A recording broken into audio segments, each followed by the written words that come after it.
Halo, perkenalkan kami dari tim 3 dalam mata kuliah Pengembangan Sumber Daya Manusia dalam Teknologi Pendidikan semester 113. Di sini kami akan membahas mengenai materi bab 2 yaitu mengapa coaching belum efektif dari buku Coaching for Result tahun 2018 karya Bernie Gomulya. Selamat menonton. Assalamualaikum warahmatullahi wabarakatuh.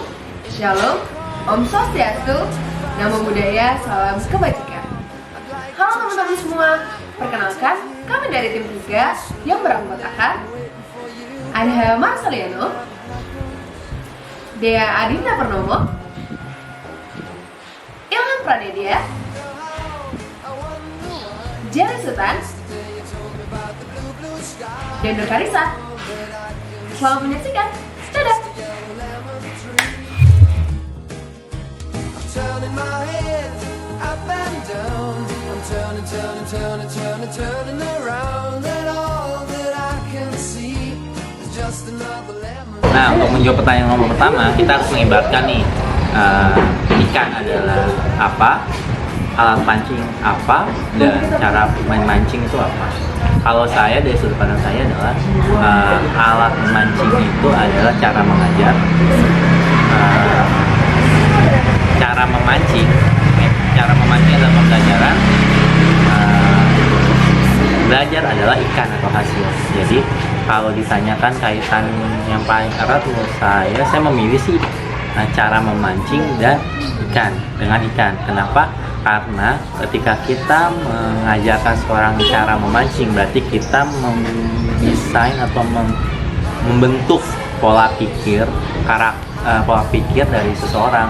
Ketika seorang itu sudah mempunyai pola pikir seorang pembelajar, otomatis dia dimanapun dia diajarkan atau siapapun yang mengajari dia, otomatis dia akan menuai hasil belajar tersebut. Sama seperti kita mengajar seorang cara memancing dengan alat pancing apapun, ketika dia sudah tahu, sudah paham inti dari cara memancing tersebut, otomatis dia akan mendapatkan belajar tersebut atau ikan tersebut.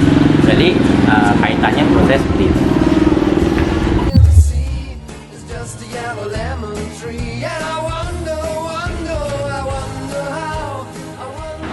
Karena sejatinya dalam proses coaching sangat sekali dibutuhkan connecting.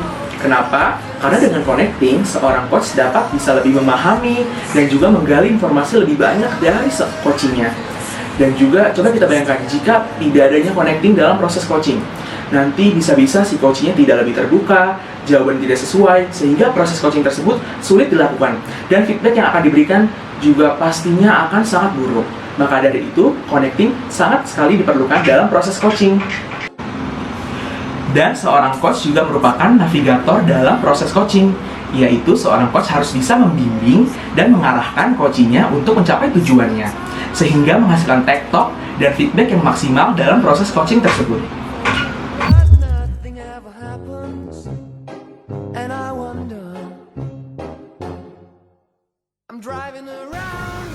Seorang coach harus memiliki kecerdasan emosional dalam menjalin hubungan terhadap coachingnya. Agar apa? Agar hubungan yang dijalin berjalan dengan baik dan coaching juga sesuai dengan tujuan.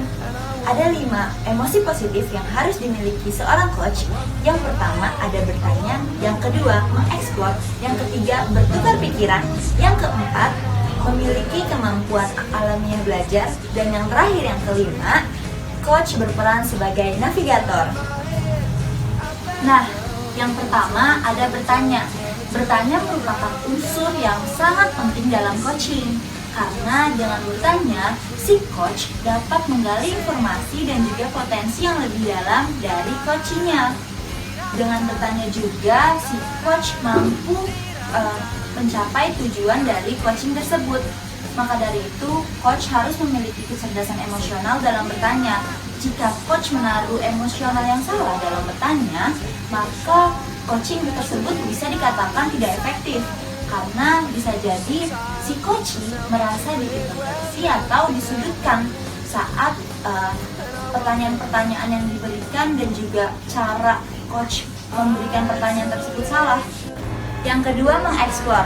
Seorang coach harus dapat mampu mengeksplor dirinya sendiri, mengetahui kekurangan dan kelebihannya, sebab dengan mengeksplor, seorang coach akan lebih mampu mengendalikan emosinya dan juga pastinya memiliki kecerdasan emosional yang lebih baik.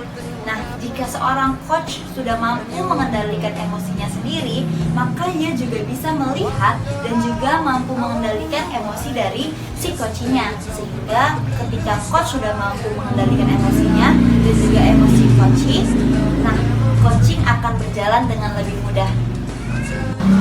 Yang ketiga, ada bertukar pikiran. Seorang coach harus mampu bertukar pikiran dengan coachnya. Sebab kalau misalnya coach terlalu banyak memberi solusi dan juga nasihat kepada coach, maka si coach tidak akan mandiri dan juga akan bergantung terhadap coachnya. Nah, coach saat bertukar pikiran dengan coach harus diibaratkan seperti gelas yang kosong, sehingga bertukar pikirannya menjadi lebih murni dan lebih asli dan orisinil, seperti itu. Selanjutnya, yang keempat adalah memiliki kemampuan secara alamiah untuk belajar. Manusia diciptakan oleh Tuhan Yang Maha Esa secara alamiah telah memiliki kemampuan untuk belajar dan memiliki rasa ingin tahu yang tinggi. Seorang coach yang baik harus memiliki kecerdasan emosi. Salah satunya adalah dengan kesadaran diri. Coach harus bisa belajar menyadari emosi apa yang sedang mereka rasakan dan harus bisa menggunakannya untuk mengambil keputusan bagi dirinya sendiri. Nah, ini juga memungkinkan seorang coach untuk mengendalikan tindakannya sehingga dapat menjalin hubungan yang baik dengan orang lain. Dari sanalah yang juga membedakan antara coach sebagai manusia dan robot. Berbeda dengan robot, manusia tentu tidak diprogram secara khusus, sehingga masing-masing dari kita memiliki ciri khas yang unik dan berbeda di setiap individunya. Kita juga tidak boleh terlalu banyak disuapin atau bahasa mudahnya diberikan instruksi oleh orang lain. Apabila hal itu sering terjadi kepada kita, alhasil kita tidak akan belajar dan malah kehilangan kemampuan untuk merealisasikan segala potensi yang kita punya. Seharusnya, dengan adanya kemampuan alamiah tersebut, manusia memiliki kesadaran dan keinginan untuk terus menggali potensi diri sehingga bisa menjadi pribadi yang lebih baik. Selanjutnya, yang kelima adalah berperan sebagai navigator. Coach memiliki peran sebagai navigator yang mampu merencanakan dan mengelola coachingnya agar sesuai dengan haluan yang dituju. Maka penting bagi coach untuk bisa meregulasi atau mengatur diri sendiri. Dengan begitu, coach akan cenderung lebih tenang dan bisa berkompromi dengan lingkungan sekitarnya untuk memutuskan sesuatu yang lebih win-win solution. Memiliki regulasi diri yang baik juga membantu coach dalam berpikir secara menyeluruh mengenai suatu masalah, sekaligus juga dapat memotivasi coachnya untuk bekerja dengan lebih baik lagi. Dalam membantu coachnya untuk mencapai tujuan, coach perlu memiliki kemampuan komunikasi dan keterampilan sosial yang baik agar ia dapat mengelola konflik yang terjadi. Contohnya, apabila ada seorang anggota tim yang melakukan kesalahan, seharusnya seorang coach itu mampu mengajukan pertanyaan-pertanyaan yang dapat menumbuhkan rasa kesadaran si coachnya.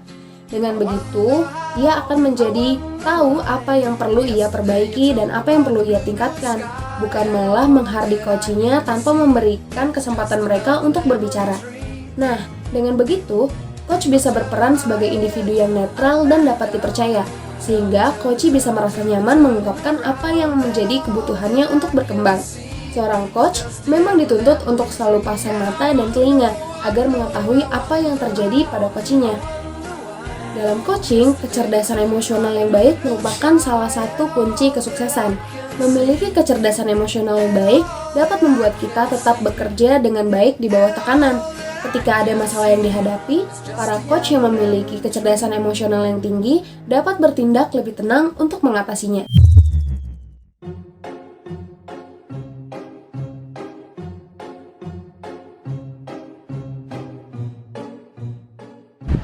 Menurut tim kami, terdapat dua faktor. Faktor pertama terdapat dalam diri atasannya, yang dimana atasannya ini tidak memperhatikan bagaimana bawahannya berkembang. Atasan hanya memikirkan keuntungan dan kepentingan pribadi, sedangkan keuntungan yang didapatkan itu hanya akan bertahan dalam jangka pendek.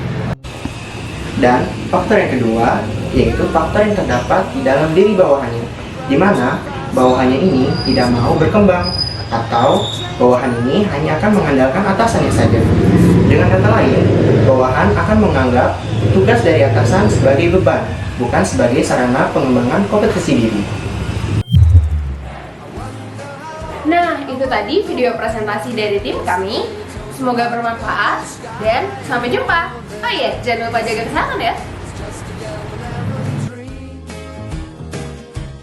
Turning my head up and down, turning around, and all that I can see is just another lemon tree. Sing da da da da da dee da da da da da dee da da da dee dee da. I'm sitting here, I miss the power. I'd like to go out, taking a shower, but there's a heavy cloud inside my head. I feel so tired, put myself into bed. Well, nothing ever happens, and I wonder. Isolation is not good for me. Isolation, I don't want to sit on a lemon tree. I'm stepping around in the desert of joy. Maybe anyhow I'll get another toy and everything will happen. And you wonder, I wonder how, I wonder why. Yesterday you told me about the blue, blue sky and all that I can see. Halo teman-teman, kemarin dalam pembuatan syuting untuk presentasi tim 3, pertama saya melakukan diskusi dengan teman-teman sekelompok, bikin janjian nih mau hari apa untuk membahas dalam video conference, dan juga membahas intisari dan pertanyaan yang diberikan oleh Pak Hirmana dalam grup PSDM dalam TP. Nah, di situ kami masing-masing dan saya sendiri juga pun membaca intisari dan juga pertanyaan yang diberikan oleh Pak Hirmana. Terdapat beberapa poin-poin penting dan juga pertanyaan-pertanyaan yang harus kita jawab untuk dipresentasikan. Nah, setelah itu saya syuting di rumah dengan bantuan adik saya yang untuk pengambilan gambarnya. Saya sempat beberapa kali tag ulang gitu karena ada beberapa kata yang kadang saya improve atau saya lupa sebutkan, sehingga saya melakukan tag ulang tersebut gitu. Cukup seru untuk materi kali ini dan menarik, dan juga materi kali ini berjudul tentang mengapa coaching belum efektif. Seperti itu teman-teman, syuting kemarin. Terima kasih. Halo teman-teman semua, jadi di sini saya ingin ikut bercerita sedikit tentang bagaimana sih proses pembuatan video dari tim 3 dengan materi bab 2, yaitu mengapa sih coaching belum efektif. Seperti itu. Jadi saya sama seperti teman-teman yang lain, saya melakukan take video itu di rumah saya. Namun di dua spot yang berbeda. Pertama di ruang depan. Namun karena saya merasa di sana kurang kondusif, jadi saya memutuskan untuk pindah ke kamar saya di sini untuk men-take video pembahasannya. Lalu untuk konsep video itu kami menerapkan tema Among Us. Among Us adalah permainan yang lagi viral saat ini dan banyak juga digunakan oleh teman-teman kami. Jadi menurut kami sepertinya menyenangkan gitu kalau kami menerapkan tema ini ke dalam video kami. Semoga teman-teman terhibur ya. Dadah. Ya, untuk tim kami pastinya berdiskusi via online lewat WhatsApp group, lewat video conference di Gmeet, seperti itu, untuk membahas intisari dan pertanyaan tim kami, juga tim-tim sebelum kami. Lalu proses syuting yang saya lakukan sendiri di rumah, saya meminta tolong kepada mama dan adik saya. Nah, itu agak sulit saat adik saya merekam dan saya harus mengajarinya terlebih dahulu. Lalu ada kendalanya, yaitu ada satu scene yang saya di jalan dan harus menunggu motor dan orang lalu lalang lewat, kayak gitu sih. Terus juga karena saya menggunakan handphone, jadi saya pikir saya harus menaikkan resolusi HP saya agar hasilnya lebih bagus. Nyatanya pas saya edit di laptop, ternyata tidak bisa. Jadi saya turunkan lagi resolusinya, yang mengakibatkan beberapa warna seperti hijau, yang seharusnya hijau jadi agak kelabu kayak gitu. Cuma sejauh ini menarik sih, menarik dan tertantang seperti itu. Udah.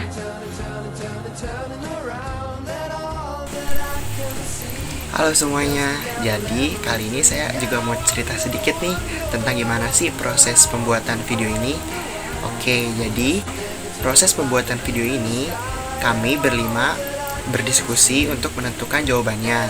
Nah, setelah menentukan jawabannya, kami masing-masing merangkai kata-katanya.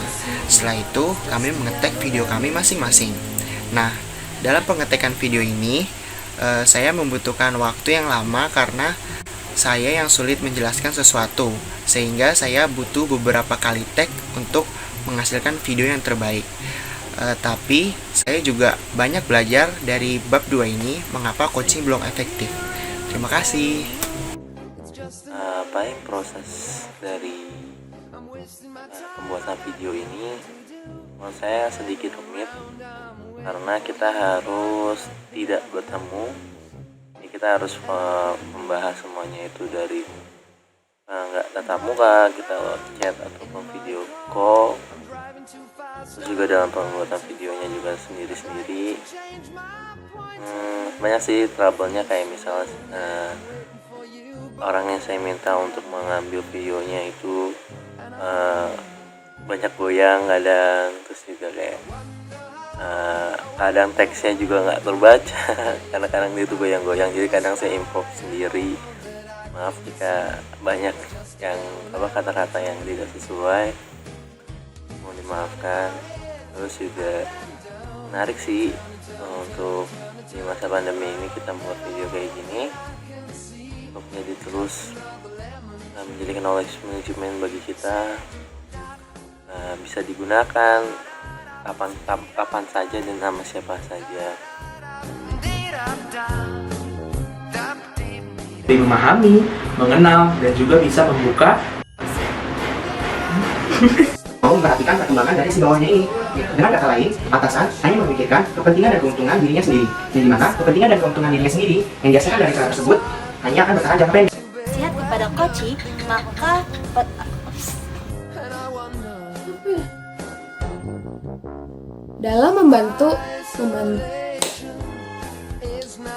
Dalam memandu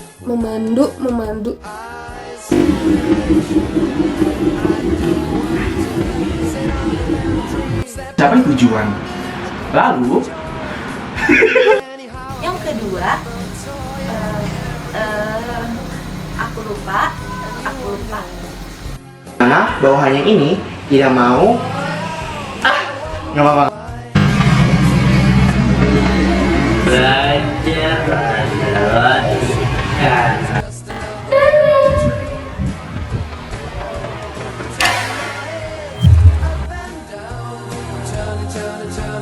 Turning around.